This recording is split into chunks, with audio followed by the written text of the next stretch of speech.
بسم الله الرحمن الرحيم.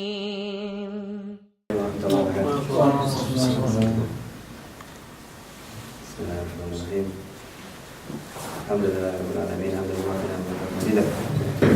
سبحانك لا علم لنا الا ما علمتنا انك انت العليم الحكيم. رب اشرح لي صدري ويسر لي امري واحلل عقدة من لساني يفقهوا قولي. رب ادخلني مدخل صدق واخرجني مخرج صدق واجعلني من لدنك سلطانا نصيرا. الحمد لله. اللهم صل وسلم على سيدنا محمد الفاتح لما أغلق الخاتم لما سبق ناصر الحق والحق الهادي إلى صراط المستقيم صلى الله وسلم عليه وحق قدره العظيم. الحمد لله. جزاكم الله khair. May Allah reward Sheikh Dhakir and everyone in Darul Arqam and everyone to stand up today. Jazakum Allah khair for this fursa, this beautiful opportunity to come back and study the Seerah of the Prophet ﷺ. As you just heard, it's not just Seerah on its own, it's a study of life, it's a study of Allah's decree, it's a study of our own origins, and it's just a blessing. It's tawfiq that Allah has given us the ability to come together and spend some time. It's a gift for myself to have spent time on this subject, alhamdulillah. And we have to, if we want to progress, if we want to succeed, we have to keep coming back to the Seerah, come back to study the Seerah. As Imam Malik said that the later generations will only succeed if they go back to what the early generations were upon. Go back to study the Seerah. It's appropriate that we're in Darul Arqam, where everything began. Darul Arqam, everything began, the message began, the teaching began in Darul Arqam, so it's appropriate that we're in this place to study the Seerah. And this beautiful topic of Hudaybiyyah contains huge lessons, it contains huge wisdoms, as we reflect upon Allah's decree and Allah's wisdom. It contains miracles, it contains fruit for us, food for us to strengthen our iman, to strengthen our connection to the Quran, to understand the Quran. You can't understand the Quran if you don't know what Hudaybiyyah is. Well, the verse we just read, you can't understand it if you don't go back to the Seerah. And likewise with the whole Quran. Some of the Sahaba said, yeah, I know exactly. Abdullah bin Mas'ud said that I know exactly what each ayah of the Quran was revealed. Then Ali said the same thing. So you can't understand the Quran unless you go back to the Seerah. And you can't understand the verse we just heard if you don't go back to Hudaybiyyah. And the amazing events that took place in there. So the first, if we go to start, how did the Hudaybiyyah begin? It began with the vision, with the ru'ya, and ru'ya al-nabiyyina wahy. The vision of the prophets, the dreams of the prophets are a type of revelation. The Prophet ﷺ had a dream in which he saw that he had entered Mecca with his companions. He saw them entering in safety into Mecca, having shaved their heads, and some having shortened their hair. And he saw them entering, and he was given the key of the Kaaba. He took the key of the Kaaba in his hand, ﷺ, and made tawaf with his companions. He had this is what he saw in his dream, and he woke up and he told this dream to his companions. And obviously they took this as a bishara, as a good tidings, as a good sign. And he told them that later he told them that they would now prepare to make Umrah. Immediately the sign came from Allah. Prophet ﷺ announced that they'd be setting out for Umrah. And this is in the 6th year of the Hijrah, towards the end of the 6th year in Dhul Qa'dah. So the Prophet ﷺ announced he was coming for Umrah, and he announced it to the immediate companions in Mecca, and Medina, and those are the people that responded to him. He announced it to some of the tribes around Medina, some of them. And Allah mentioned in Surah Al-Fath that they made excuses. They said, شَغْلَتْنَا أَمْوَالَنَا وَأَهْلُونَا أَسْتَغْفِرُ. They said that we're too busy with our families, with our wealth, with our flocks, and please excuse us, Ya Rasulullah. But the hardcore, if you like, of the Sahaba that went with him were 1,400, according to the most hadith. The elite of the Sahaba, the Muhajir and the Ansar. These are the best of the Sahaba that went with him on this expedition. So they came out from Medina. They made him, Prophet ﷺ made his ihram, because he was going for Umrah. He was announcing he was coming to Mecca for Umrah, for nothing else other than purely for Allah's sake, to make Umrah, to visit the house of Allah subhanahu wa ta'ala, to make tawaf, to worship Allah. Nothing else, he didn't want anything else, sallallahu alayhi wa sallam. That was a message he was giving to Quraysh. It was very important. It was not like an expedition, a ghazwa in the normal sense. It was a pilgrimage, it was an Umrah. And don't forget that this is the shawq that was in the hearts of the Sahaba, the longing that was in the hearts of the Sahaba after 6 years in Medina, being driven out of Mecca, making the hijrah, leaving behind their families, leaving behind the house of Allah subhanahu wa ta'ala. They were so dear to them. This is the shawq that was in the heart of Rasulullah and the heart of the Muhajireen. And the heart of the Ansar as well, because they were people that had that longing and that connection. So that was what was in their hearts. He made his ihram at Dhul Hulayfa, just outside Medina. So Allah went in ihram. So for this whole time, this is a 45-day expedition, they were in ihram, except obviously on the way back. Most of us, a day or two, if you make Hajj and Umrah, after a day or two you get a bit uneasy, you want to get stuck. But this whole time they were in ihram. So the Prophet told him as ihram, they took 70 camels for the hadi. The hadi is the offering. They were going to slaughter as an offering to Allah subhanahu wa ta'ala. 70 camels and they had this way of putting signs on them to show that they were to be offered. They put markings on them to show they were offering to the sacred house. One of the camels was in fact the camel belonging to Abu Jahl, that they captured it at Badr, and it was going back to be sacrificed in Mecca. And the thing about the Sahaba, the people of Mecca, they recognized camels, they knew camels, people that knew. So there was a symbol in that as well. He left Sayyidina Umayla bin Abdullah al-Laythi as the Amir al-Madina, and Maktoum, Abdullah bin Maktoum as the Mu'adhin and the Imam. So here he was setting out for Umrah, sending a message to Quraysh that were coming to make Umrah. And it was a very serious thing, even in Jahili times, to stop someone who wanted to make pilgrimage. So the Quraysh, we're in a dilemma now, because they didn't want to be seen to be dishonoring. The honor was through the Kaaba, through Mecca. They didn't want to be seen to be dishonoring that by preventing someone from coming. But who was this that was coming? It was Muhammad. It would be a victory for Muhammad to enter Mecca and to make tawaf for them. How could they accept it? So they're in a dilemma. On one side, they didn't want it to be seen to be dishonoring this honor of the Kaaba, but at the same time, they didn't want to be humiliated by allowing their enemy to enter Mecca. So they sent out Khalid bin Walid with the cavalry, with the army to stand in the way of the Prophet ﷺ. The Prophet ﷺ sent scouts ahead, and the scout reported back to him, said that Khalid is on his way out. And the Prophet's reaction was Wayha Quraysh, what's the problem with Quraysh? What have they got to lose? I'm just coming in to make Umrah. Why don't they just leave me to do what I want to do? There's nothing in it for them. They've all these years, the 6 years they've been suffering. Akalathum al-harb. There's fighting. They've suffered from that. It's damaged them. Badr, Uhud, Al-Ahzab. What have they gained from all this? Why don't they just let me come in and then let the other Arab tribes fight me and defeat me if they wish? And that was the reaction of the Prophet ﷺ. But he said, فما تظن قريش والله إني لا أزال أجاهدهم على الذي بعثني الله له حتى يثير الله أو تنفرد من هذه السالفة. He said that, but don't think that I'm going to leave this message I'm upon, this mission which I'm upon. I will continue to strive against them until Allah either gives me victory or I die in the process. That was the Prophet ﷺ's statement. And so he decided to carry on. He consulted Abu Bakr as-Siddiq to carry on, and if they stop us, we'll fight them. They haven't come out to fight. They're only carrying their swords. They weren't carrying there's no armor. There was no weapons. They were carrying their swords. That was just a natural thing to carry. The Prophet said, can anyone show me a different route? Because Khalid bin Walid is coming with the cavalry. We want a different route to get into Mecca, or get close to Mecca. And one of the Sahaba, who was an expert in tracker, knew the path, so he took the Prophet and the Sahaba on this rocky, difficult route through the mountains, and they came down to what is Hudaybiyyah. So they avoided this advance from Khalid and managed to come close to Mecca, to Hudaybiyyah. And when they reached, after this tiring, exhausting journey through the rocky territory, the Prophet said, sallallahu alaihi wasallam, he said that seek Allah's forgiveness. And he said they will sought forgiveness from Allah subhanahu wa ta'ala. He said, هذا والله إنها الحطة التي أردت على بني إسرائيل فلم يقولها. And Allah in the Quran says, ادخلوا باب السجدة وقل حتة نغفر لكم ذنوبكم. So this thing that was opportunity was given to Bani Israel for forgiveness, and they refused it. But this is an opportunity that was given to the Ummah of Muhammad sallallahu alaihi wasallam, and they refused. So all those people on that expedition were given this maghfirah, even before they got any further. This special point. So, the Bani Israel had arrogantly rejected it. The companions of the Prophet sallallahu alaihi wasallam had accepted it. So they got to Hudaybiyyah. And what happens is that the camel that the Prophet ﷺ is riding, Qaswa, is a very special camel.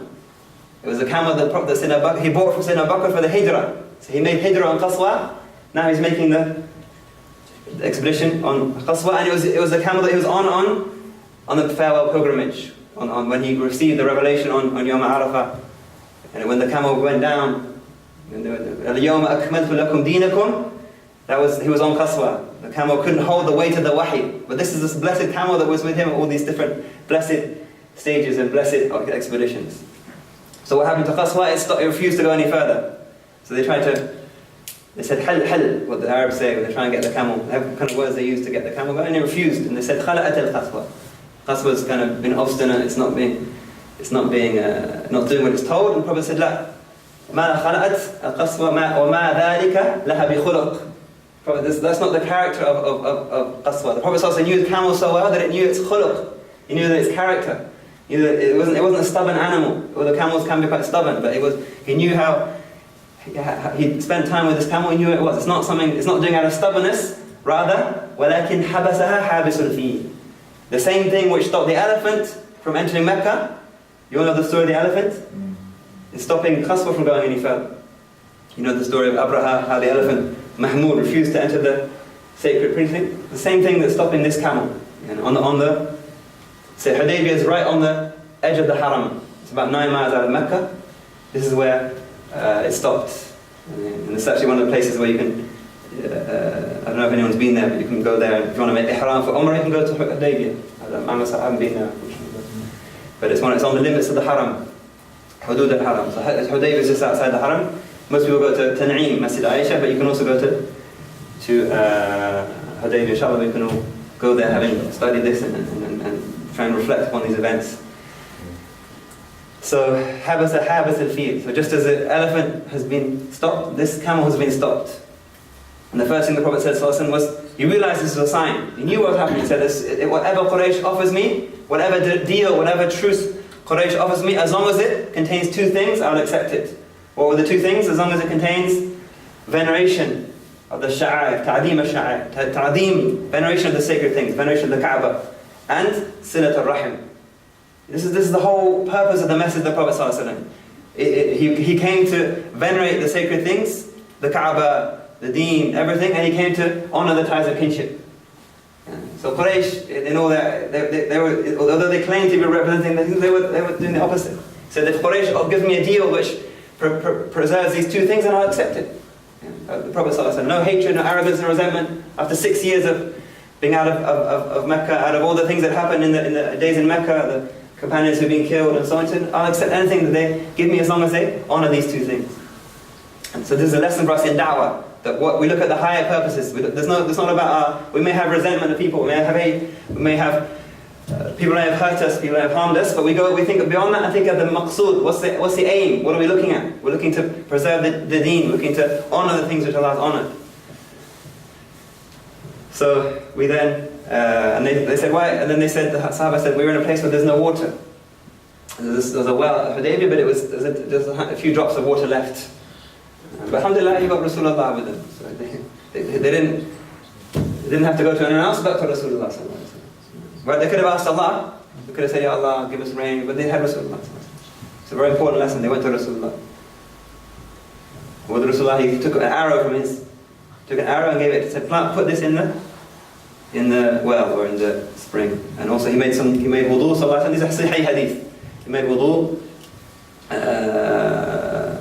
He said he made wudu and put some of the water back in the tamadmada. He put water in his mouth and put it back in the container, and then he said pour this into the well and put the arrow into the well. And as soon as they did this, the water poured up flooded up, almost kind of carried the man away because so much water was coming out. And this water was enough for them to drink and to wash. There's 1,400 people with their camels and their animals for about 40 days. And this well was giving barakah. Constantly from the barakah of Rasulullah sallallahu alaihi wasallam.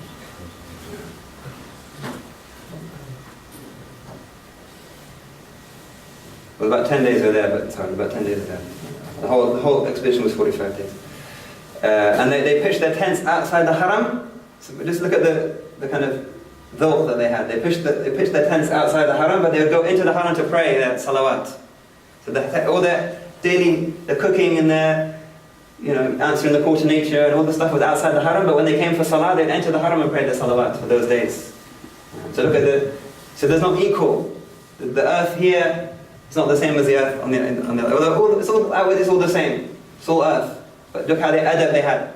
The Prophet ﷺ is teaching us again, ta'zeem al-sha'air, that you just cross from one place to another, it's not the same. If anyone's been to Sham, you'll see that the area around, Allah says, barakna hawlahu. You'll see that the area around Masjid al-Aqsa, the earth is different. If you ever cross from Jordan into that area, you'll see it changes. So the barakah is different. And Allah has taught us that not all places are the same, not all people are the same. There's a barakah in this. So the Prophet ﷺ, out of ta'zeem, out of veneration, would enter the haram and pray his salawat in the haram, but for the rest of the affairs they were outside the haram. And that's why the Sayyidina Musa said when death came to him, he said, just bring me a little closer to the blessed land, even if just one stone's throw closer. He was about to die, but he said, just bring me a little closer to the promised land, to the sacred land. And this is the veneration we have for the sacred places. Sayyidina Umar, when he died, he said, my only wish is that I be buried next to Abu Bakr and Rasulullah. So just send a message to Aisha, ask her permission that she's happy for me to be buried there. So Aisha said, I had actually kept that place to myself. She knew the value of this physical barakah. But she said, since Umar's asked for it, I'll give him that place. So Sayyidina Umar was buried next to Sayyidina Abu Bakr, Sayyidina Rasulullah. So they realized, even though he'd already given Bishara of Jannah, even though he Sayyidina Umar Khattab, no one has any doubt of his station, but he was concerned with these things. So we should be concerned with these things too. This is the tawheed of Rasulullah sallallahu alaihi wasallam, the Sahaba and the Tabi'een, not the tawheed that we hear from some people. So now we have this next stage, which is negotiations. That's actually a picture of the well at Hudaybiyyah today. I did some research on the internet and I found a long article about what's happened to the area today. Unfortunately, there's not much is left, but apparently that is the well of Hudaybiyyah. It's like a building company around there, but they kind of walled off this well. It's very hard to say what is still left and what's not. But anyway, now we have this negotiation. Quraysh are now in a state of, as we said, they're worried. How are we going to get out of this one? How are we going to save face? It's all about saving face. It's all about honor. It's all about retaining your station, your status with the Arabs. That was the concern of Quraysh. So how are we going to... So they started these negotiations. They sent negotiators. They sent messengers to the Prophet ﷺ. First of all, they sent negotiators not from Quraysh. They sent from kind of intermediaries they sent. And the first two or three, couple of messengers they sent, all they saw was, again, this ta'adhi. They saw the Prophet ﷺ come from Umrah. They saw the camels. They said, there's no need for us to just let them enter. What have we got to lose? The Prophet, because Quraysh didn't like that. So they sent... The third messenger was Urwa bin Masud al-Thaqafi from Thaqib, from Ta'if. Thaqib was from Ta'if. So again, an intermediary, not from Quraysh, but a very honoured man, a very blessed. Of course, these people became Muslims, so radiallahu anhum. But at that time, he was in Kufr. Urwa bin Masud al-Thaqafi. So he went to negotiate with the Prophet ﷺ. He was someone who was very respected, and he sat with the Prophet ﷺ. And he wanted to kind of, he wanted to get a feel for where the Sahaba were. He sat with the Prophet, he would actually take his hand with his beard, as if he's like equal, as if they're equals. And the Prophet had Mughira bin Shu'bah was a Sahabi. He was slapping his hand with the flat of his sword, saying, "Don't put your hand on the beard of Rasulullah sallallahu alaihi wasallam." He was sitting there saying, "Ya Muhammad," trying to speak to him as if they're like brothers or equals. They weren't. Of course they weren't. And the Sahaba didn't like that. And the Sahaba were full of Iman. When they come out making Umrah, they were in a different state. Anyone that comes out making Umrah, when you're in your ihram, you're in a different spiritual state. And they were ready for anything. They were wearing their funeral shrouds. The ihram is like a kafan. If you die in your ihram, you're buried in your ihram. So he said, don't put your hand on the beard of Rasulullah sallallahu alaihi wasallam. But Urwa Mas'ud was looking around. He was kind of eyeing out. He wanted to report out to Quraysh what he saw. What deal could they get? But he also saw other things. He saw what the state of the Sahaba were. And he said the statement that, because he was an envoy. He said, I've been to. He said that I've. He said لا يتوضأ he didn't see later one that he didn't see the Prophet wash his hands, except that they rushed to get the water that came from his hands. They would almost fight over the water that came from his wudu, from washing his hands. If he spat, they would catch it on their hands and wash it and wipe it over. This is mentioned in the hadith. If a hair fell, they would catch it with their hands.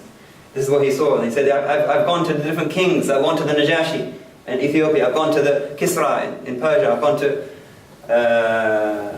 to the Romans, the Byzantines, and I've never seen anyone venerate anyone like the companions of Prophet venerate Muhammad. And this is in the time when they would prostrate to their emperors.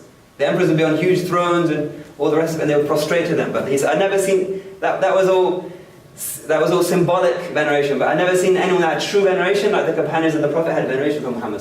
Again, this word ta'zeem. If you learn one thing from this lesson, it's the word ta'zeem, veneration. When يُعَدِّمْ شَعَائِرَ اللَّهِ فَإِنَّهَا مِن تَقْوَى الْقُلُوبِ. When the one who venerates the sacred things of Allah, it's a sign of taqwa in the heart. And what is more sacred than the Prophet himself?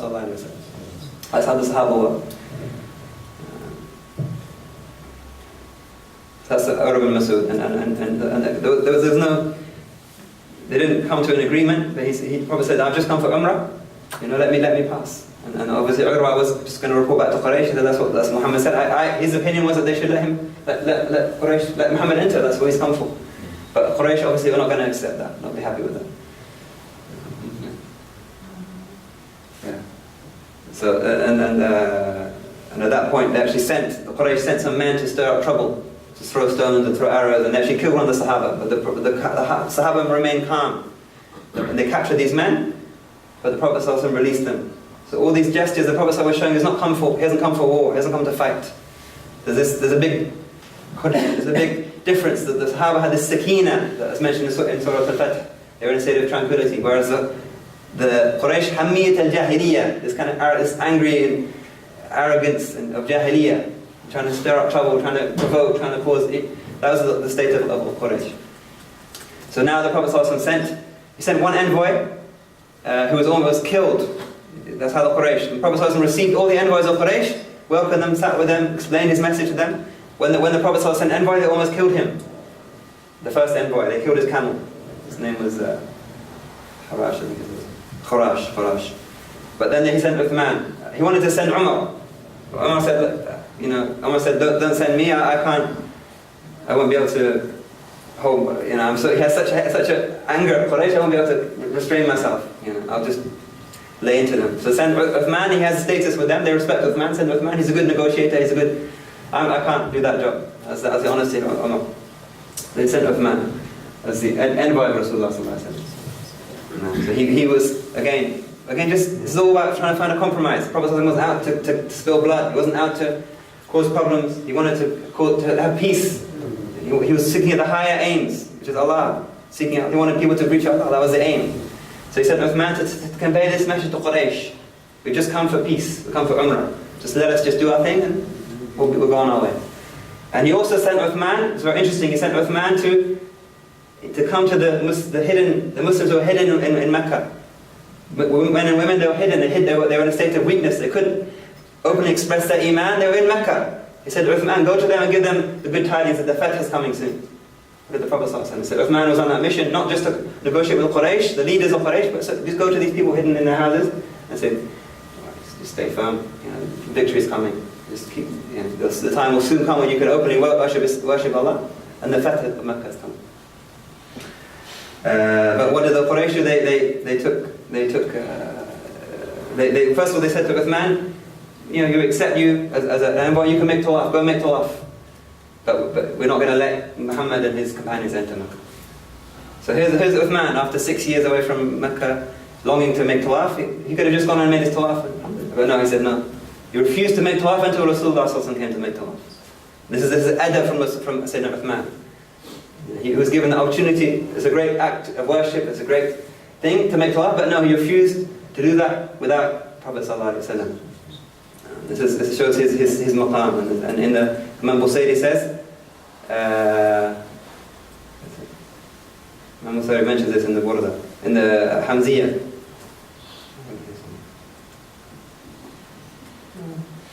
said, أبى أن يطوف بالبيت إذ لم يدن منه إلا النبي فناء فجزت عنها بيعة رضوان يد من بالنبي بيضاء أدبا عنده تضاعفت الأعمال بالترك حبذا الأدباء. So he just, out of his adab, he left this tawaf that he could have done and been a great reward, but he left it, and he was going to get his reward very soon, which we'll mention in a minute. But here, the reward was greater for leaving something than doing it. We'll come to that in a second. So what happened was that then the word went around that they kept him. Quraysh kept him for 3 days, and they put the word out that they killed him. The rumor went around that they killed him. Uthman had been killed, and that's what the Prophet ﷺ heard. It was a false rumor, and we have this a lot of false rumors going around. It was there in their time, it was there in our time. False rumors. So the Prophet ﷺ immediately called his Sahaba and said, we will not go any further until we've fought them. And he called them to the bay'ah, called them to make the oath, the pledge under the tree. This is where the bay'ah Ridwan. So he called all the Sahaba that now we're not going to go any further until we're prepared to die for this cause. Okay, this is the bay'ah Ridwan. So he sat under the tree, sallallahu alaihi wasallam. This is a tree that apparently the kind of trees in Hudaybiyyah, Allah, it's the same type of tree, but that's the headbat, well, the name Hudaybiyyah gets its name from this type of tree. The books talk about different types of tree, Allah knows what kind of tree it was, but he sat under the tree, sallallahu alaihi wasallam, and the Sahaba came one by one and gave bay'ah to him. That they would prepare to die for the cause. They would therefore. So they all came one by one and gave bay'ah. So when the Sahaba came 3 times, he came at the beginning, in the middle, at the end. The Prophet kept telling him to come back and give bay'ah. So each time he put his hand in the hand of the Prophet ﷺ. 1,400 people, one by one, gave the bay'ah to the Prophet ﷺ. There's one munafiq, and he subhanAllah, all these Ridwan is pouring down on these people, and this one person wanted not to get out of that mercy and that pleasure that's coming down. He hid behind his camel and refused to make the bay'ah to Rasulullah. SubhanAllah. His name was Jad bin Qais, and he was the same one who, when it came to Tabuk, he said, Ya Rasulullah, I can't go to Tabuk because the Roman women will be a fitna for me. This kind of crazy excuses they made. I can't go to these lands because and what kind of, and Allah mentions in the Quran, منهم من يقول إذن لي ولا تفتني ألا في الفتنة سقطوا. He's the one. That's the true fitna. What he's doing is leaving the Amr of Rasulullah. Anyway, so they all gave their bay'ah to Rasulullah, and finally the Prophet ﷺ said, "This is for Uthman." He showed it to all them. This is the bay'ah of Uthman. Just don't think that Uthman is not with you. He's gone out for Allah and His Messenger, and I'm giving the best. The best bay'ah was the bay'ah of Uthman, because he gave it in his own blessed hands. Allah. And that shows us again that we may miss, if you're in khidmah, if you're in service, you may miss out on some things. Yeah? You may miss a class, or miss the salah, or miss the jama'ah. But if you're in the khidmah, you have the same reward of the people present.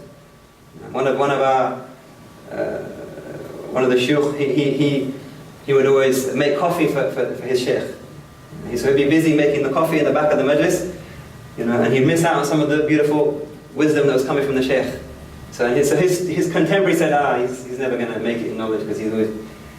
So he's for a minute he stopped making the coffee, and the Shaykh said, "Why you stopped making coffee?" He said that they're saying these things about me, and I don't want to miss out on the dars. He said, "No, you'll be given the biggest opening before all of them," and this was the case. So he was busy in khidmah. He received all they received and more. So he was saying Uthman was in the fi sabil khidmat al-Nabi wa Rasul, and he received this bay'ah from the Prophet ﷺ, which this verse is mentioned that he received the yad of the Prophet ﷺ. And his adab with the Prophet ﷺ was rewarded with this bay'ah. The best bay'ah was the bay'ah of Uthman. Just like at Badr, remember Uthman didn't go to Badr. Why? Because he was taking care of his wife, Sayyidat Ruqayyah, who was the daughter of the Prophet ﷺ. He was in khidmah of the Prophet ﷺ at Badr, even though he wasn't present at Badr. He was given a share of the spoils of Badr. He was considered to be one of the people of Badr and one of the people of Bay'at Ridwan, even though he wasn't present at either of them. And these are the best of the Sahaba. So no one could think for a minute that Uthman is lacking in any way. Radiallahu ta'ala anhu. He said that the Prophet says, when he married 2 of the daughters of the Prophet ﷺ, say that Ruqayyah said, Kulthum, the Prophet said, if I had a third, I would marry her to Uthman. That was the status of Uthman. Radiallahu ta'ala anhu. So in these events, we see the Sahaba, we see what they're truly made of.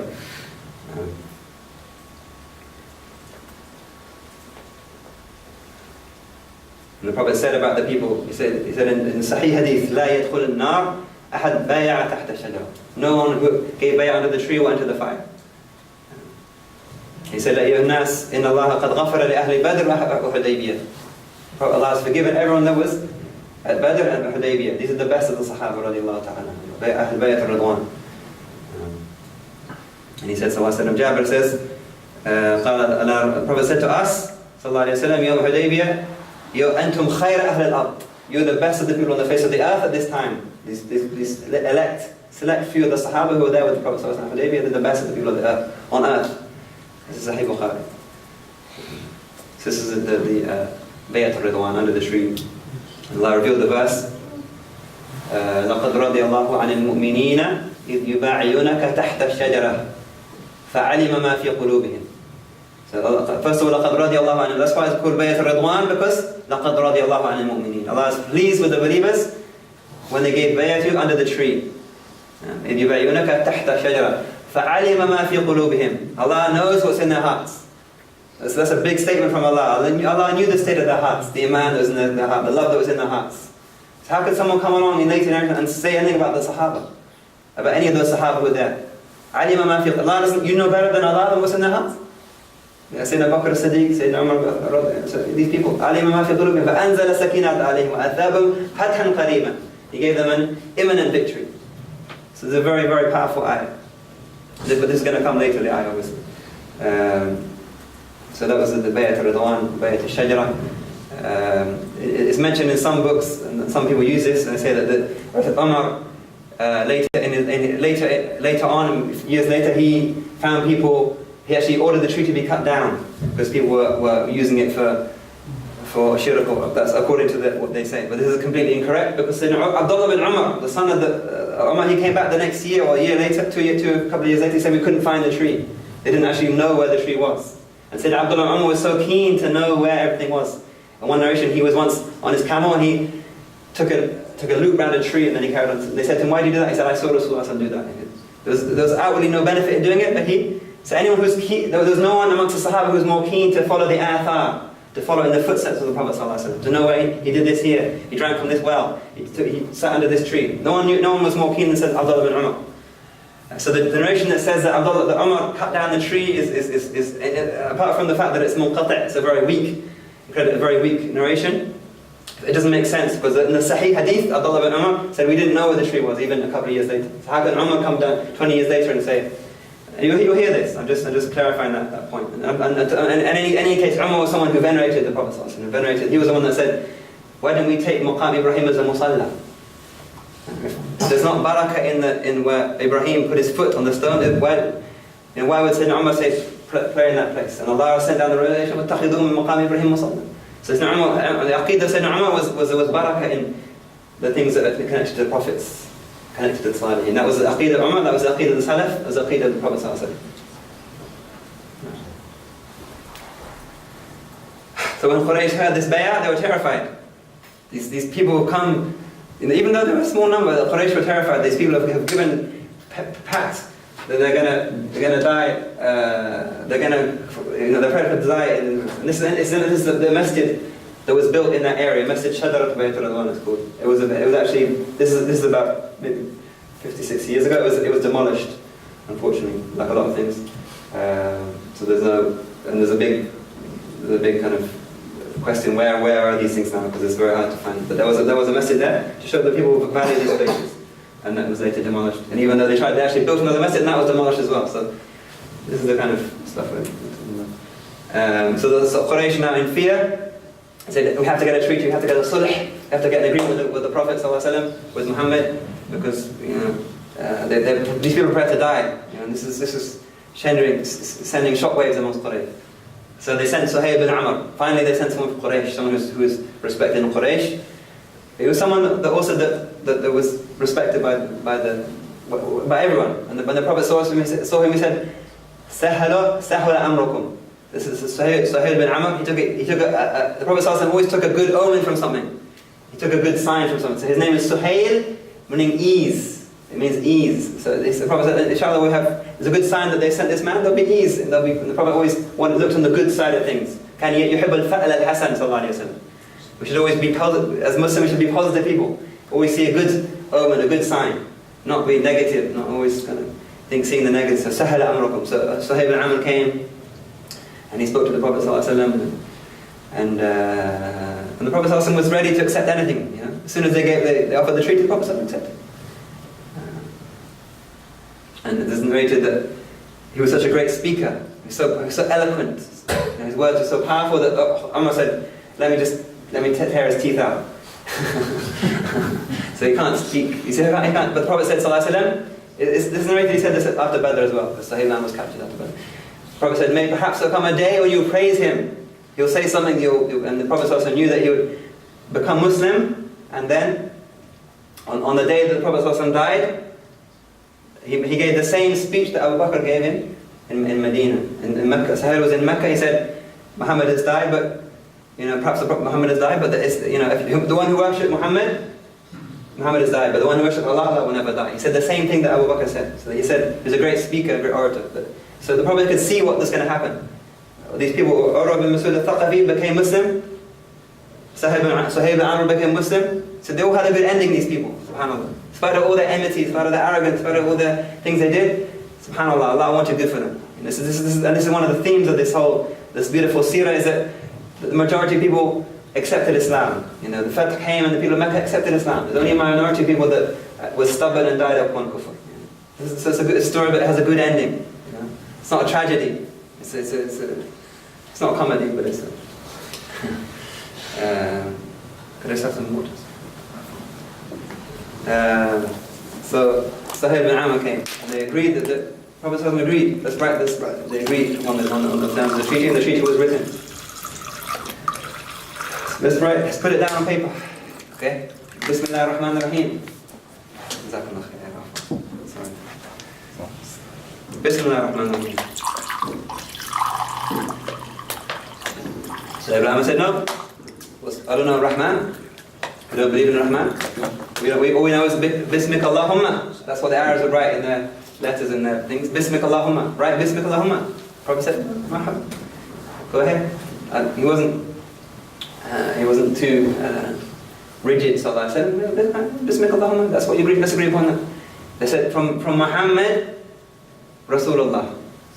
This is what Muhammad bin Rasulullah and Suhaib bin Amr agreed. He said, no, if I believed you were Muhammad Rasulullah, I wouldn't be fighting you, I wouldn't be here. Write Muhammad bin Abdullah. And Sayyidina Ali is the one writing. So Sayyidina Ali was the scribe. He said, Ali, wipe out Muhammad bin Rasulullah. Sayyidina Ali, how can you write that Muhammad Rasulullah? He said, Ali refused. How can I refuse to wipe out Muhammad Rasulullah. I refuse to do this.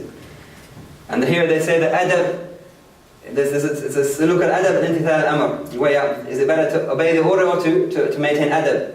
Like when the Sheikh comes in and the Sheikh says, don't stand up for me, but you stand up out of adab with him, even though he's told you not to. So that some people might, it's a choice you have. Some people might follow the order, some people might show, the adab might overcome them. See, in this case, his adab overcome him, he used to refuse. I can't wipe out Muhammad. So the Prophet said, show me the place and I'll wipe it out. The Prophet himself wiped out Rasulullah. He said, I know Rasulullah, I don't have to, doesn't matter about what they think, I know Rasulullah. So he wiped it out, sallallahu his own blessing. Write Muhammad bin Abdullah. So this is a treaty of peace between Muhammad bin Abdullah and Suhaib bin Amr. And the Sahaba, remember the Sahaba watching this. Sahaba, they can't believe their eyes, this is happening. This treaty is happening, we've come, but worse was to come for them. So the first thing was that peace for 10 years. That in itself is a huge thing. How much loss, how much harm goes through just ongoing warfare. As we see every day, this grinding taking place on our TV screens in all the Muslim countries, ongoing harb. But the greatest achievement was harb was put down for 10 years.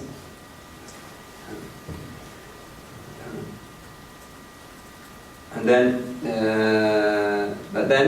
whoever in Arabia wants to enter into a treaty or covenant with Muhammad can do so. And whoever wants to enter into a treaty with Quraysh can do so. And immediately, there's one tribe called Khuza'ah said, we're with Muhammad. And the other tribe, Bani Bakr, said, we're with Quraysh.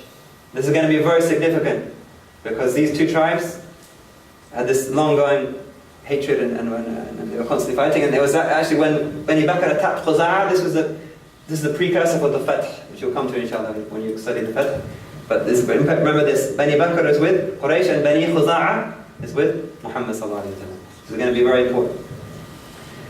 That's okay. Well, we're okay so far. But what's the hard bit is, if a man from Quraysh comes with the permission without his permission of the guardian to Muhammad, then he should return to Quraysh.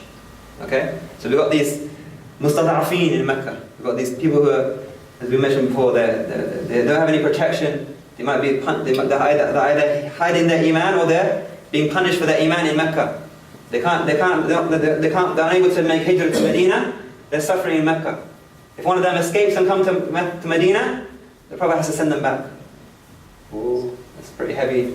Muslims are like, how can that be? That's not fair. And if one of Muhammad's people comes to the Quraysh, he should not be returned to Muhammad. If someone defects, if someone leaves Medina and goes back to Mecca, he won't be sent back to Mecca. To Medina, sorry. So how's that fair?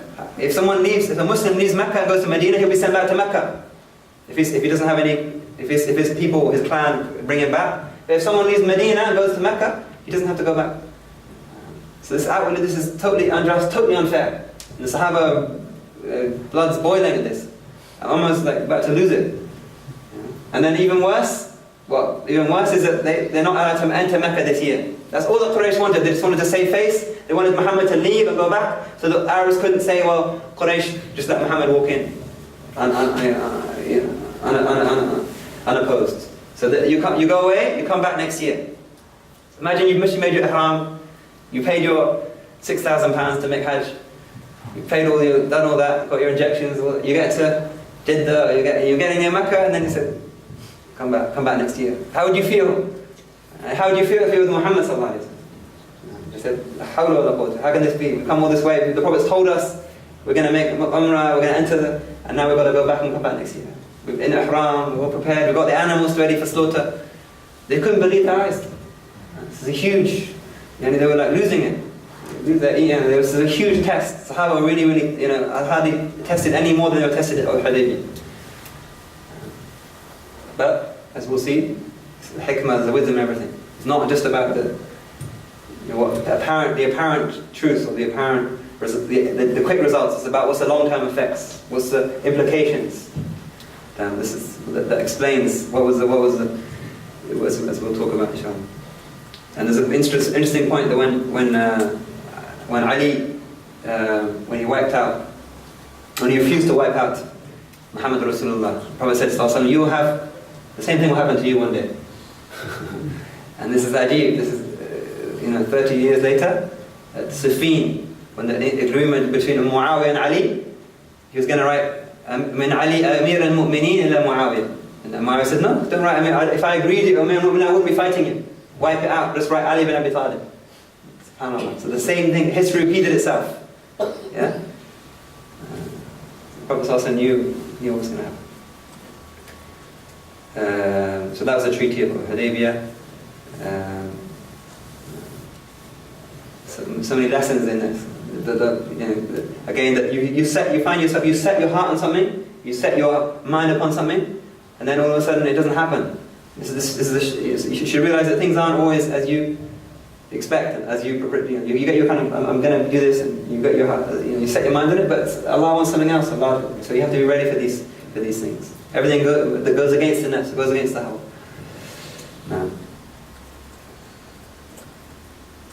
And at this point, at this point, even the nail in the coffin for Umar, Abu Jandal. This Abu Jandal was the son of Suhaib bin Amr. The son of Suhaib bin Amr, this chief who had just been dealing with, he became Muslim, and he was being, he was basically under house arrest in Mecca. With his father kept under house arrest, he was actually chained. But he managed to escape and come to the camp of the Prophet sallallahu alaihi wasallam. Tamam? He managed to escape from Mecca and to come to join the Prophet sallallahu alaihi wasallam. So here said, this is the first person, we just signed the treaty, this is the first person you send back. The Prophet sallallahu alaihi wasallam took him aside. I'm not gonna, can we just find an agreement? Can we not? He said, no, I'm not budging on this. This is his own son. So this is Abu Jandal. He just think of the trials that he's going through. He managed to, literally being beaten for his faith in Mecca by his own father and his family, and he now managed to escape and thought he was safe, and then he was sent back to Mecca. Subhanallah. But the Prophet said to him, sallallahu alayhi wa sallam, "Isbir wahtasib, فَيَسْتَجْعَلَ لَكَ فَرَجًا وَلَكَ مَخْرَجًا." Don't just have patience, seek Allah's reward, and you have a makhraj. Allah will give you a way out. وَمَنْ يَتَّقِ اللَّهِ يَجْعَلْ لَهُ مَخْرَجًا. One who fears Allah and is patient and perseverance, Allah will give him a way out. But again, this is I'm almost just losing it here. How can this be? This person who joined us and he's safe now, he's going to be sent back to Mecca. But again, there's a wisdom. The Prophet ﷺ had signed a treaty. He wasn't going to break a treaty that he just signed. He never broke a single treaty. It was only when Quraysh broke the treaty that Fath Mecca took place 2 years later. The Prophet ﷺ never broke a treaty. And this is again a lesson for us. Honor your treaties, honor your trusts with non-Muslims. Don't say, oh, they're kuffar. Well, the Prophet ﷺ honored every single the treaty to the letter with the kuffar. The kuffar who attacked him, who fought him, the Prophet ﷺ honored them. To the point where when he left Mecca on the night of the Hijrah, what did he do? He had all these, they trusted him so much, even though they called him a liar and they had all their possessions with him. He ordered Sayyidina Ali to return back everything to the people they belonged to. Think about that. The Prophet was about to be killed, he was still giving back their valuables and their things to them. This is the amana, the Amin sallallahu alayhi wa sallam. But anyway, so Abu Jandal had to go back. He was given protection. He wasn't going to be beaten anymore. He was given protection, but he had to go back to Mecca. And so now the treaty had been signed. Umar his blood was boiling. He couldn't restrain himself anymore. He went to say to Rasulullah, he said, Ya Rasulullah, Alasta Nabi Allah haqqan? He said, are you not the Prophet of Allah? He said, of course I am. The Prophet said, of course I am. Bala. قلت ألسنا على حق وأعدونا على الباطل? Are we not on the truth and they're on the falsehood? He said, yes, بلى. قلت فلما نقتل الدنية في ديننا? Why are we being allowed ourselves to be abased in the deen? Why we come all this way and allowed ourselves to be humiliated by Quraysh? When we should have the izzah, we should be entering Mecca. Prophet said, what did the Prophet say? Inni Rasulullah. So to go back to Iman. The solution is in our Iman. Inni Rasulullah. وَلَسْتُ أَعْصِيهِ وَهُوَ نَاصِرِي. He said, I am the Prophet of Allah. I'm merely obeying Allah, and that's it, and Allah will support me. That's it, end of story. He said, أَلَسْتَ أَوَلَيْسَ كُنْتَ تُحَدِّثَنَا أَنَّ سَنَأْتِي الْبَيْتِ فَنَطُوفُ بِهِ. Did you not tell us at the beginning of all this, when you had the dream that we go and make tawaf? The Prophet said, yes. Did I say it would be this year? Did I say it would happen this year? Did I give a time frame for it? I said we will make tawaf, and we will make tawaf, but I didn't say it was going to be now. See? Nothing is guaranteed, nothing is... This wasn't even enough for Umar, he went to Abu Bakr. And the ajib thing is that Abu Bakr said exactly what the Prophet said, sallallahu alayhi wa sallam, exactly to the word. This shows you the station of Abu Bakr, Maqam Abu Bakr. He never once wavered. His iman was like, shh. He said exactly the same thing. Right? He's the Prophet of Allah. He didn't say this year. He said just go back and obey him. إنه رسول الله وليس يعصي وهو ناصره.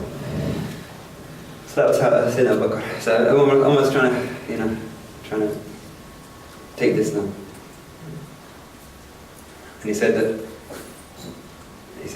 he regretted later after he regretted what he said. He said, لا زلت أصوم وأتصدق وأصلي وأعتق وخافت كلامها الذي تكلمت به حين رجوت عنه. So that I continued in later life. I continued to fast and to give charity and to pray and to free slaves out of fear for that word that I said, out of fear that revelation will come down, blaming me for what I said. And just to go back, so the Prophet ﷺ said, "Khalas, the treaty has been signed. We're now making tahallul. We're now releasing ourselves from ihram. We're going back to Mecca, to Medina. It's the end of the." So he said, he said to them, shave your heads and slaughter your animals. It's over. And the Sahaba were still shell-shocked by what they just heard. They heard this treaty, they heard all these things. They couldn't believe their ears. How can we slaughter animals and shave our heads and we haven't even entered Mecca? They never heard of this tahallul before. This is a new hukum actually that came in the Sharia. So incidentally, if you're on your way to Mecca and something happens and you can't make Arafah, this is what you do. You slaughter and you make your head, you're out of ihram. This is a new hukum that came down. So, but he said it to them 3 times. Shave your heads, slaughter your animals, and off we go. No one did anything. SubhanAllah. Why? Because they've been shaken. You know, they were just in this state. They couldn't believe their ears. They couldn't see. They couldn't imagine. They couldn't imagine not going in and not making the tawaf. And they're with Rasulullah and they had victory. Now they're being told no. Off you go. So this is a huge test for them. The Prophet ﷺ went in his tent, and luckily he found Sayyidatuna al-Mu'mineen, Salama. She saved our bacon, as they say. She saved the day because she out of her wisdom, she said, Ya Rasulullah, you know, these people that, you know, they've been tested and, you know, have mercy upon them. You know, just give them time. But what you need to do is you go out and set the example. When you go out and you shave your head and you slaughter your animal, they'll all follow.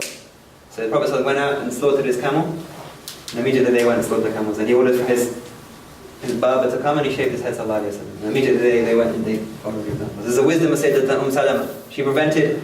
The Prophet ﷺ was worried, not for himself, but worried for them because they disobeyed the order of Rasulullah ﷺ. It was a serious thing. The Sahaba, they'd actually refused to obey the Prophet ﷺ, and he was worried about them. So it's Salama who kind of calmed things down. And there's the wisdom of this great woman, radiallahu ta'ala anha. So go off, you go off, and you do it, and they'll follow suit. When they see you doing it, they'll break. And that's what happened. They saw the Prophet ﷺ doing it, and that kind of broke that bubble they're in. And off they went. They slaughtered the animals, and they were shaving their heads so much, they were so quickly they were almost worried about cutting themselves.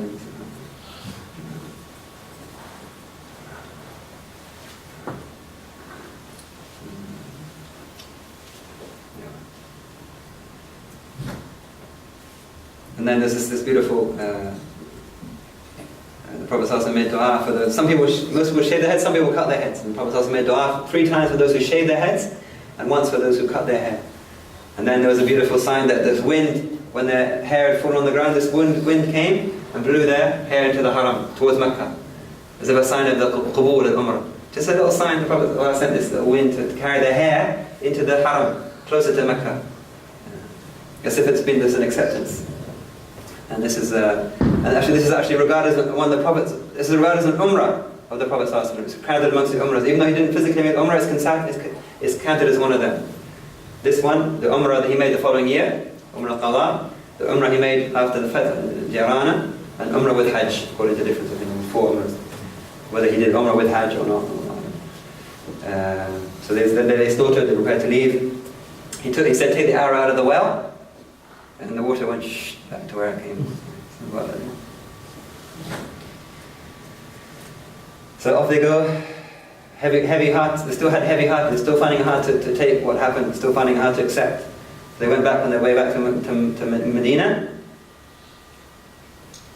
And then this place called Bikira al-Ghamim. This place called Al-Ghamim. Inshallah, one day we can go there. There's a place where Wahi descended. Yeah, probably now it's just a car park or a McDonald's or I don't know what it is, or just some like place. But it's Qira Ghamim, and the Wahi came down. The Fath, this Wahi we just heard now, came down to the Prophet ﷺ at this place. The Prophet, the Sahaba knew, tell you where it was. I don't know if we know where it is now, but they knew where it was. The Qira Ghamim anzalat alayhi Surah Al-Fath. And the Prophet ﷺ called Umar.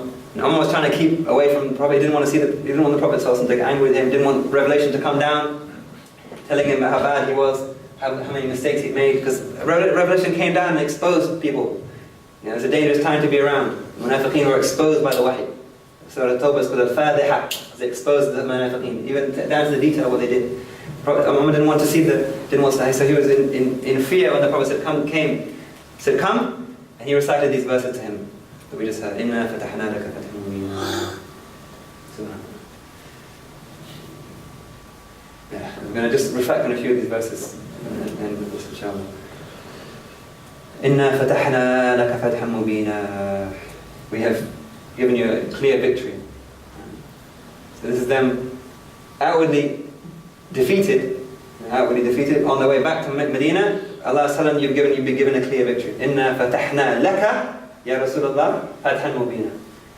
ليغفر لك الله ما تقدم من ذنبك. You're given a clear victory that Allah may forgive you your faults of the past and those to follow.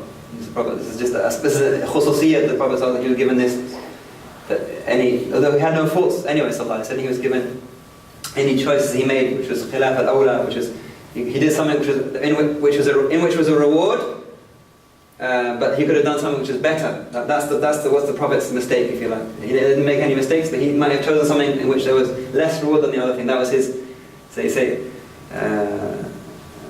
so the good deeds of the سيئات الأبرار حسنات سيئات المقربين حسنات الأبرار. صح؟ سيئات الأبرار سيئات المقربين حسنات الأبرار سيئات المقربين. So the good deeds of the ordinary people are like the bad deeds of the elite. Okay, the abrar, the pious people, but they're not like, so their good deeds are like the bad deeds of the. So everyone has different levels. So when we say them, but in the case of the Prophet ﷺ, it doesn't mean a them like you, like myself. A them, it means anyway. So his previous sins are forgiven sallallahu alaihi wasallam, and future sins. وَيُتِمَّ نِعْمَةُ عَلَيْكَ وَيَهْدِيَكَ صِرَاطًا مُسْتَقِيمًا. He will complete his blessing upon you and shows through. وَيَنْصُرَكَ اللَّهُ نَصْرًا عَزِيزًا. Gave you this mighty, unique, amazing victory, triumph. And they said, was it really a fath? Outwardly it wasn't a fath. How was it really a victory? They doubted that. And the Prophet said, here are some of the companions saying, and he said, بِئْسَ الْكَلَامِ وَهُوَ أَعْظَمُ فَتْحٍ. He said, this is the greatest of openings. لَقَدْ رَضِيَ الْمُشْرِكُونَ أَنْ يَدْفَعُوهُم بِالْبَرَاءِ عَنْ بِلَادِهِمْ. It's a great victory because the mushrikun have agreed to the sulh. They agreed to this agreement, and there's safety, there's peace. This is the greatest fath. And they've given you victory over them, and you've returned in safety with reward from Allah. This is the greatest of futuh. And then he said, have you forgotten the day when you went on Uhud, when you disobeyed me? إِتَّسْعُدُونَ وَلَا تَلُونَ عَلَى أَحَدٍ وَأَنَا أَدْعُوكُمْ فِي أَخْرَاكُمْ. I was calling upon you and you disobeying me at Uhud. Have you forgotten the day on Ahzab when you were shaken? إِذْ جَاءُوكُمْ مِنْ فَوْقِكُمْ وَنَزَلَ مِنْكُمْ وَإِذْ زَاغَتِ الْأَبْصَارُ وَبَلَغَتِ الْقُلُوبُ الْحَنَاجِرَ وَتَظُنُّونَ بِاللَّهِ ظُنُونًا. You were in a state of doubt at that point. So this is the greatest of futuh, the greatest of openings, the greatest of victories. And incidentally, these verses are used, they're recited in the Salihin, recite these in their awrad and Arqam, and to remind us of that fath, and to take a portion of that fath. And it was a fath not just for the Prophet ﷺ, it was a fath for every single companion. Each companion had an opening, each companion had a victory on that day, a new lesson, a new level of iman that they reached, a new kind of tarbiyah and adab that they were taught. So each person took a fath from that, and we continue to receive from that fath. Every fath that comes after that is from that fath of the Prophet ﷺ. That they were taught, there's a wisdom in these things, hidden wisdom. That, something that you surrender your affair to the Prophet ﷺ, send your affair to Allah. Then we'd love to go through the whole surah, but we're just taking a few verses of these key verses. إِنَّ الَّذِينَ يُبَيْعُونَكَ إِنَّمَا يُبَيْعُونَ اللَّهِ. Those who give bay'ah to you, who give their oath of allegiance to you, in reality they give allegiance to Allah subhanahu wa ta'ala. يَدَ اللَّهِ فَوْقَ أَيْدِيهِمْ. That Allah's hand is above their hands. So ta'ala Allah, it shouldn't be understood literally, but Allah's hand is above their hand, meaning that the bay'ah that they gave to the Prophet ﷺ was in reality a pledge to Allah subhanahu wa ta'ala. Because Allah, in many verses in the Quran, that the obedience to Allah and His Messenger, obedience to Allah is the same as obedience to the Rasul sallallahu alaihi wasallam. It's one thing. When you يطيع Allah, when you يطيع Rasul, فقد أطاع Allah. And Allah sometimes actually makes Himself and the Prophet as one thing. What's that ayah? والله ورسوله حق يرضوه إن كانوا مؤمنين. والله ورسوله حق يرضوه إن كانوا مؤمنين. In the Arabic language, okay, Allah says, Allah and His Messenger, it's only appropriate you please Allah and His Messenger if you're truly believers. But here Allah uses one pronoun.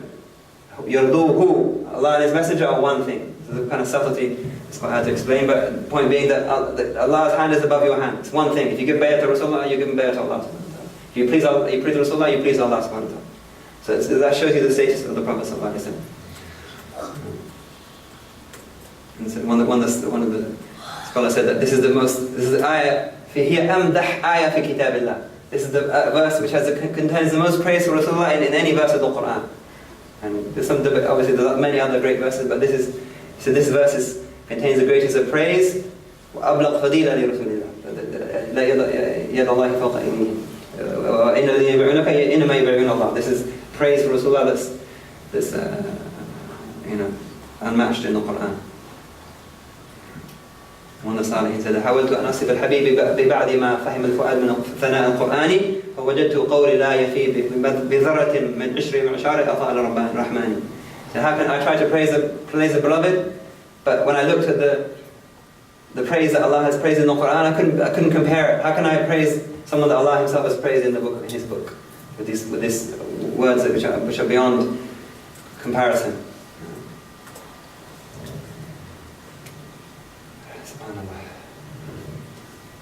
فمن نكث فإنما ينكث على نفسه ومن أوفى بما عهد عليه الله فسيؤتيه أجرا عظيما. So the one who dishonors that trust and dishonors that pledge, that's they'll take responsibility for that. But the one who honors it, Allah will give a great reward to. And then some beautiful, later on in the surah, Allah says, هو الذي كف أيديهم عنكم وأيديكم عنهم ببطن مكة. That He is the one that held back their hands from you and your hands from them. So there's a great wisdom that why did the Prophet ﷺ not enter at Mecca that time? There was guaranteed there would have been bloodshed. The Sahaba would have gone in and they would have fought their way in and there would have been victory, but people would have been killed in Mecca. Yeah? So Allah, in His wisdom, He's held back their hands from you and your hands from them. It wasn't just that He prevented Quraysh from attacking you, but He also prevented you from attacking Quraysh out of His wisdom subhanahu wa ta'ala. Why? Because, and Allah is all-seeing, Allah knows the wisdom, because the next ayah says that even though the people that disbelieved and drove you away from the لولا رجال مؤمنون ونساء مؤمنات لم تعلموهم أن تطؤوهم. Because they were in amongst the midst of those people, there were Muslims, male and female, or mu'mineen, male and female, that if you entered Mecca, some of them would have been killed. Yeah? So had Prophet ﷺ gone into Mecca at that time, blood would have been spilled, Muslims would have been killed amongst the kuffar. It would have been a bloodbath. Yeah? Muslims would have been, there's no doubt that the Prophet would have been given victory, but at what cost? Because how sacred the life of one believer is. Yeah? How sacred, how important it is to Allah subhanahu wa ta'ala. If the believers had moved away from the kuffar, Allah would have punished them all. But there's a rahmah that the Muslims are amongst the kuffar. Yeah? But no, because there was Muslim believers amongst the midst of the kuffar, Allah showed mercy upon them. And we're in the midst of a community amongst non-believers. And we should be a source of mercy descending upon them. Yeah? We should think about that. Allah's mercy descends upon everyone due to us being there. That should be the case. It should be the case. It is Allah. No. Then لَقَدْ صَدَقَ اللَّهُ رَسُولَهُ الرُّؤْيَا بِالْحَقِّ. The truth, the Prophet's message, the Prophet's vision was true. You will surely enter the Masjid al-Haram, inshaAllah, only by Allah's will, in safety, having shaven your heads, having shortened your hair. لَا تَخَافُونَ فَعَلِمَ مَا لَمْ تَعْلَمُوا. Allah knew what you didn't know. So again, all this is the wisdom of Allah subhanahu wa ta'ala. Things that you hidden wisdoms behind everything. فَجَعَلَ مِن دُونِ ذَلِكَ فَتْحًا قَرِيبًا. Allah made a speedy victory to come from that. Which was of course Mecca, but also that Hudaybiyyah was a fath in itself. That's the point we need to learn, that Hudaybiyyah was a fath. Hudaybiyyah was a victory in itself. It wasn't the fact that it just prepared for the victory of Mecca, but it was also a fath in itself. So that was the whole expedition lasted 45 days. Prophet ﷺ returned to Medina, even on the way back to Medina there was more miracles at the Sahaba with that water again, and the Prophet ﷺ took they stopped in a place where there was no water. The only water was a small container. The Prophet had a small container of water. He said, bring all your containers, and water started coming out of his fingertips. This happened on more than one occasion. Yeah. It wasn't just that like in the previous example, the water came from the well, the Prophet actually came from his fingertips. They say the best water ever is the water that came from his flesh. And they filled all their containers from that. And this is narrated with tawatur, these hadith about the water coming from his fingertips. And they said that but he still had the adab that there was still some water. He actually took some water. He didn't just didn't just bring water from nothing. There was still some water available, but adab with Allah subhanahu wa ta'ala. The khalq comes from Allah, creation comes from Allah, but he brought forth, and it's a greater miracle than Musa, who brought water. He struck the staff and water came forth. Water can come out of earth and come out of rock. When does water ever come out of flesh and blood? That's the greatest miracle. And they also ran out of food. SubhanAllah, it was really tested as a Sahaba on this journey. They ran out of food. They had all these trials and tribulations, and then they on the way back didn't have anything to eat. So they said, let's slaughter some of our camels, have a nice roast, and have some food. And the Prophet gave them permission, but Umar said, no. How come we still need camels to carry us back to Medina? So he said, just tell them to bring whatever food they had. So they put down like a map, and everyone brought whatever food they had. Some had a few bits of bread or a few dates, and then they gathered together. The Prophet ﷺ made dua, and it was enough for the barakah in it. It was enough for 1,400 people. Again, another miracle. Takthir al-ta'am. They came more than once in the Seerah, many times in the Seerah. So back to Medina, and again in Medina there was some. Now, what are the implications of the treaty? A man called Abu Basir came from Mecca. He managed to escape from Mecca and came to the Prophet ﷺ. He was pursued by his people from Mecca, and they said, "Send him back." The treaty, signed the treaty. You send him back. The Prophet ﷺ agreed to send him back. Again, we don't break the treaties, even though it's very hard for them. He said that perhaps this person he made a very kind of subtle statement, sallallahu alaihi wasallam. He said, he said, sallallahu alaihi wasallam, هو مشعر حرب لو وجدوا لوجده الرجال. He will actually, if he had people with him, if he had men with him, he would start something up. He would start some combat. So Abu Basir went out. He was taken back with the people that came, and he said, "Let me see your sword." He said, "This sword is the sword. I'm going to fight the Khazraj with it." He said, "Let me see it." Okay. So he took it and he killed the person who was taking back to Mecca. So he tricked him. He said, "Let me see the sword," and he took him and killed him. The other person ran. He didn't run to Mecca. He ran back to the Prophet ﷺ. This is someone from Quraysh. He ran to the Prophet. He ran seeking refuge from the Prophet. And Abu Basir is chasing behind him. He runs into the Prophet, to the message of the Prophet, and seeks refuge with the Prophet, even though he didn't believe in the Prophet. He sought refuge with the Prophet, and the Prophet said, gave him safety, and he said, "Abu Basir, you can't, because of the contract of the treaty, you can't stay with us, but off you go and find some place." And that's what he did. He found this place on the coast he found a place on the coast where the caravans of Quraysh would pass by, and he set up a camp there. Abu Basir, like a kind of pirate enterprise. He set up there, and people would go to him. People that escaped from Mecca would go to him. They couldn't go to Medina because of the treaty, but they could go to him. So they went to him and they waited. And they robbed the caravans of Quraysh, to the point where Quraysh said, "Yeah, Muhammad, just stop this. We can't take this any longer." So the Prophet wrote a letter to Abu Basir. "Come back. You're now free to come to Medina." Okay, but the letter get to him, and he was on his deathbed. SubhanAllah. I think these people, they suffered so much, and they didn't even get to see but he had, mashallah, the best of endings. He read the letter and he put it on his chest and he died. Abu Basir. The letter of Rasulullah sallallahu alaihi wasallam. So these people then came to him after that time of exile. Abu Jandal joined him. Abu Jandal, we talked about before, he escaped and went to Abu Basir, and they had this little camp in the desert. They would attack the caravans of Quraysh. Abu Basir would lead them in the prayer. It was a little kind of warrior camp. They would pray and they would live together until the time came when they were allowed to come to Medina. And also a woman, Kulthum bint Uqba bin Abi Mu'ayt, she made hijrah. She managed to get to Medina, and her family came after. Uqba bin Abi Mu'ayt was one of the worst of the kuffar. She one of the people that hurt the Prophet, hated and hurt the Prophet the worst. And he was killed at Badr, if I'm correct. But his daughter was a mu'mina, pious You know, the daughters of Abu Jahl, the daughters of they were actually believers. You know, there's a big lesson in that. In spite of what their fathers did, Ikrimah bin Abu Jahl accepted Islam. You know, all these people talked about, they accepted Islam. It's a big, everything has a happy ending in this story. So Kulthum bin Uqba, she came to Medina, and her family came and said she has to come back. The treaty says that anyone that comes to Muhammad must go back to their family. But the Prophet said no, there's no women mentioned in the treaty. Women are not mentioned in the treaty. Women will be safe with us.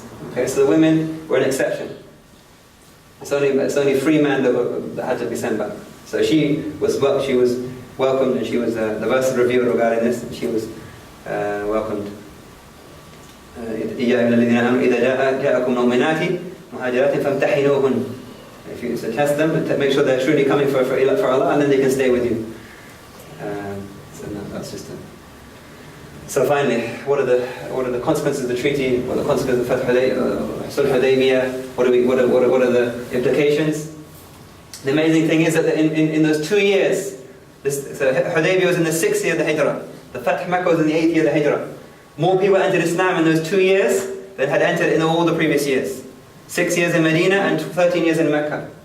Subhanallah. So what happened was that there was now peace. Okay, Muslims could live in Mecca in peace. They could talk about the Quran. They could talk about Muhammad sallallahu alaihi wasallam in peace and safety. Yeah, people from Quraysh would come to Medina, visit the Prophet, and listen to these tribes. So there's a state of peace. So when peace is there, things can flourish. When there's war, everything's in chaos. You know. So one of the greatest aims of Islam is to create peace. Islam is from peace. Yeah, help preservation of human life, preservation of life, preservation of all the other things as well. So when there's peace, the message could be conveyed. People could come to Medina, people could come to Mecca. Because obviously they would lay the foundation for Fath Mecca. Only 2 years later, the Prophet ﷺ would come into Mecca without shedding a drop of blood, or except for very few exceptions. But it was a peaceful Fath. And that was the greatest miracle. There's a new stage for Islam. Now Quraysh has stopped. Quraysh are no longer interested in. Their work was no longer directed in fighting the Prophet and raising armies and so on. They were finished. Quraysh were finished in reality. And the Prophet now, because it was now his new era in Dawah. The Prophet ﷺ wrote his letters to the different kings in the following years. He sent the Khaybar was open, so on and so on. So there's it's a huge change in the tide had changed. The tide had turned against Quraysh. The tide had turned in the favor of the Prophet ﷺ. It's tipping point now. It's just everything was downhill from now on. Yeah. Fath Makkah was coming, and also beyond that there was lessons in witnessing Allah's wisdom, in witnessing Nubuwwah and Risala. It's not the things that are beyond our understanding. We have tactics, we have planning, we have everything, but there's things that go beyond that. Well, Allah, the Prophet ﷺ was guided by Allah to do what he did. Outwardly, it wasn't tactically, it wasn't the right thing to do, but the Prophet ﷺ knew what he was doing. That's why it's called Nasrun Azizan. It's a rare victory. That couldn't be understood by the ordinary intellect. And it's interesting that when on the way to Hudaybiyyah, the Prophet ﷺ consulted his companions. He'd always consult. He was described as being someone that always consulted his companions. Always a mashura, everything. But when it came to this, he didn't consult them because he had wahi from Allah subhanahu wa ta'ala. So when the book and the sunnah comes first, and then there's the mashura and the work. Something else I wanted to mention.